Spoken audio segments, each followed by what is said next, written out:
Pertanyaan dari Iib Irpana. Assalamualaikum Ustaz. Waalaikumsalam warahmatullahi wabarakatuh. Apakah boleh berdoa, ya Allah, kalau ibu kami akan sembuh, maka sembuhkanlah.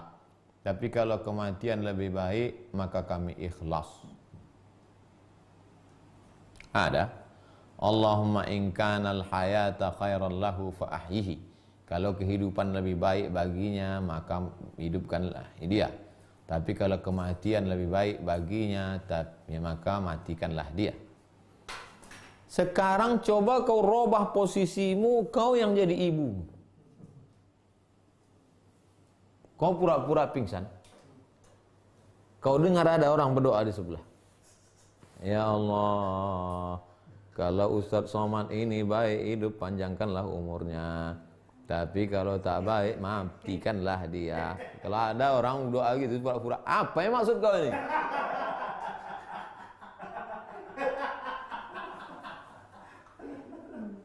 Doakan dia sehat, doakan dia panjang umur, doakan dia.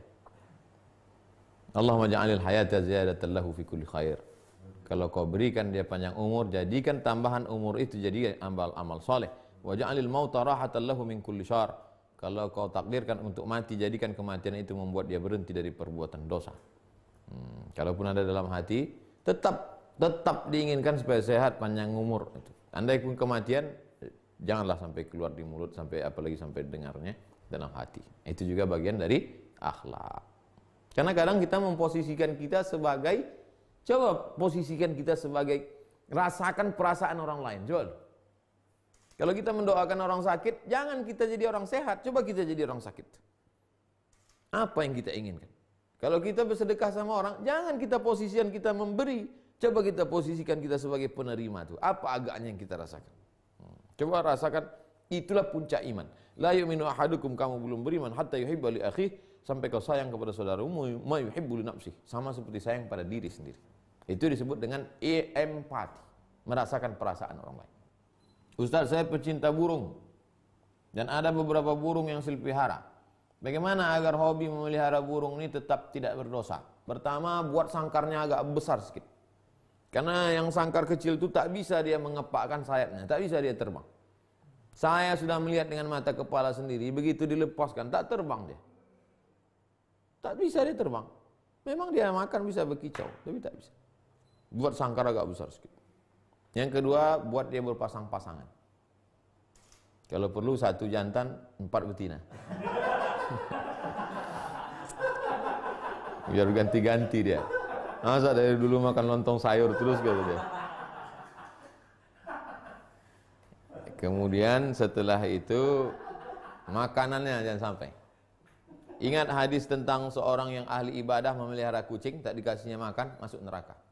Lihat hadis tentang seorang wanita tunasusila memberi makan seekor anjing, mendapatkan syafaat. Oleh sebab itu, maka jangan sampai dia tak makan, minumnya perhatikan. Nah, kalau cukup syarat itu baik. Boleh miara burung nih, boleh. Ada sahabat Nabi miara burung, apa kata Nabi? Ya Umair, ya Aba Umair, ma fa'alan Nughair. Hai Abu Umair, apa yang dilakukan Nughair? Nughair burung pipit. Itu dalil boleh memelihara burung. Boleh, hukumnya mubah, tapi jangan kau siksa. Kalau burung itu makanannya daging, kau kasihlah daging. Ada burung elang, burung Raja Wali, kepaknya besar, buat sangkarnya besar. Dia makannya daging, kau kasih daging. Udah jelas burung itu burung makan daging, dikasih roti. Bayangkanlah biasa makan nasi uduk, dikasih.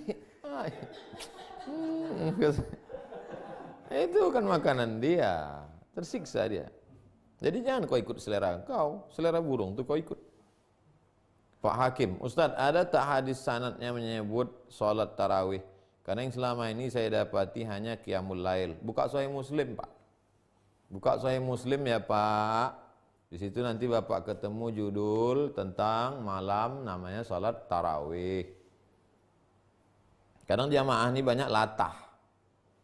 Dengarnya pengajian sekali 2 kali, habis itu baru dia pula berlagak aja situ.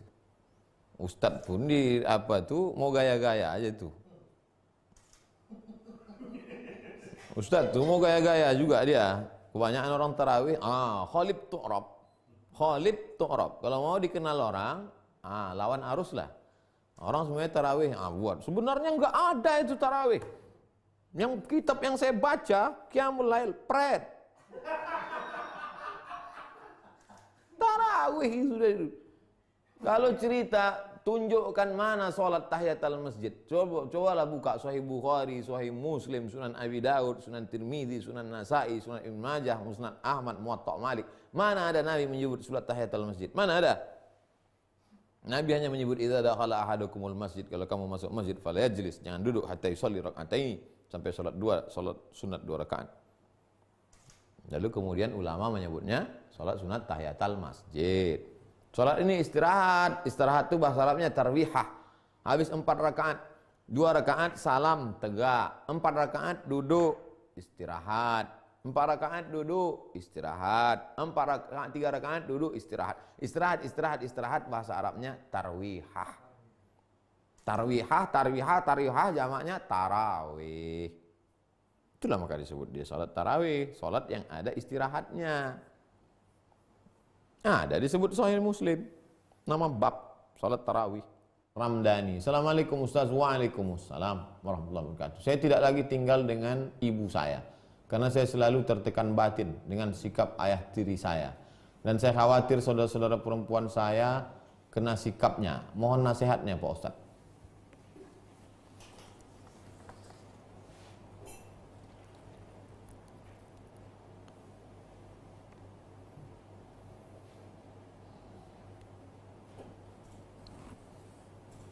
Jadi saya tidak bisa menangkap masalahnya secara utuh dan kompleks. Karena di situ ada seorang anak, ada seorang ibu, ada adik-adik perempuan, entah berapa orang.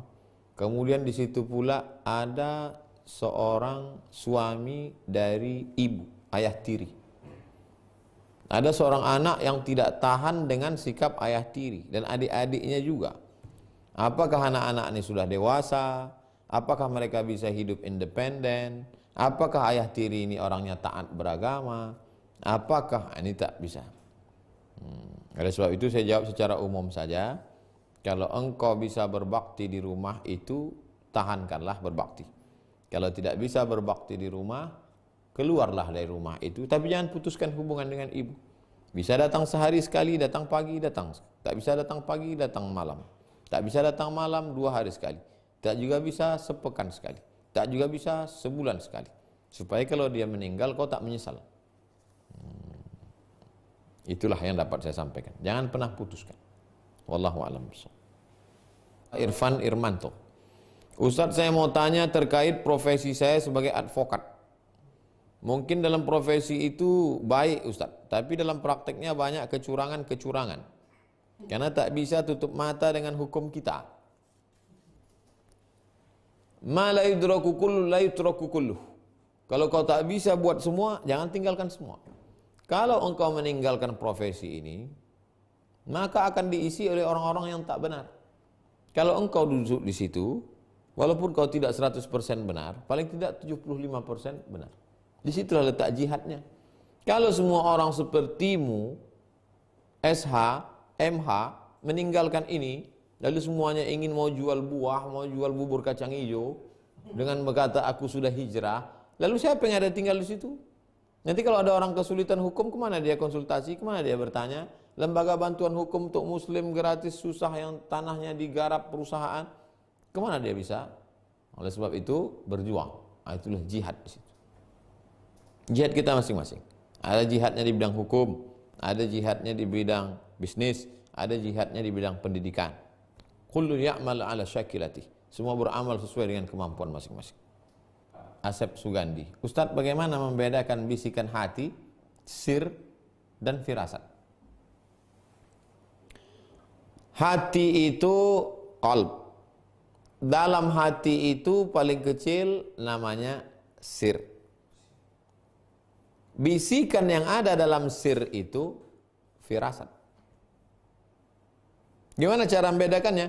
Kalau dia masih sama dengan yang lain, sama kekuatannya, seperti coretan pada whiteboard pakai spidol biasa, sama dia, 5%, 5%, 5%, 5%, itu namanya lintasan hati.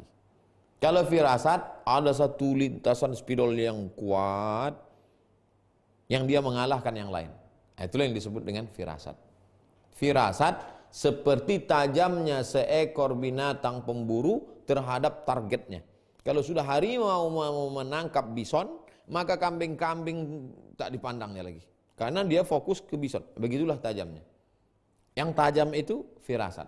Adapun yang lintasan-lintasan yang lain, itu hadisun nafsi.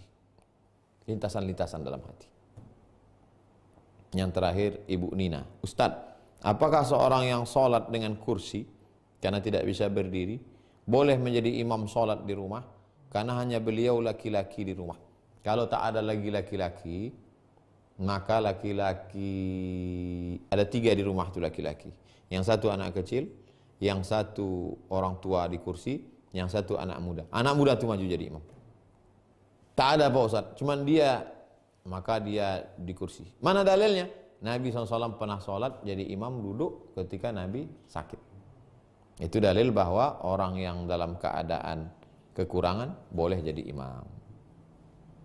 Nabi didahulukan, padahal waktu itu masih ada yang sehat, karena keutamaan kedudukan dia, kemuliaan dia. Adapun ini karena dia laki-laki.